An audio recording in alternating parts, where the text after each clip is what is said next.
So here's something that's really annoying when you're loading up programs like Photoshop, for example. Oops, that wasn't Photoshop.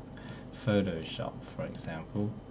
Sometimes like you're working on multiple monitors. Like I've got this big 4K monitor here, and then if I move it across, my Photoshop or whatever program you're using, the text becomes really small.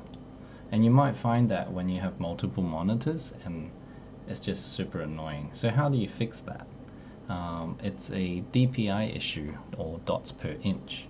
So what you would want to do is find the actual program. In this case, I'm dealing with Photoshop.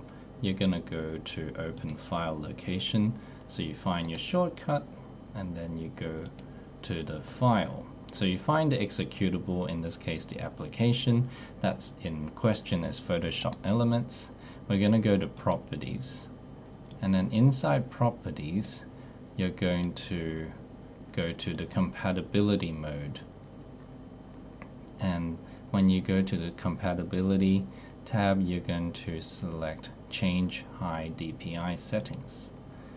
And I have found that if we use these settings to fix scaling problems for this program instead of the one in settings, it helps. And also high DPI scaling override high DPI scaling behavior, scaling performed by application.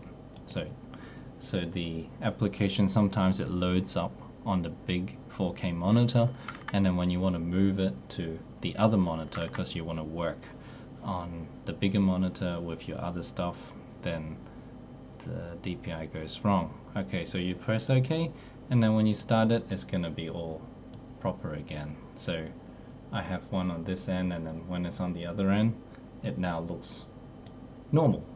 And you don't have to go into Windows display settings and muck around with like the advanced scalings and custom scalings and all that jazz. Like it just doesn't help because it's only per application. So that's how you do it.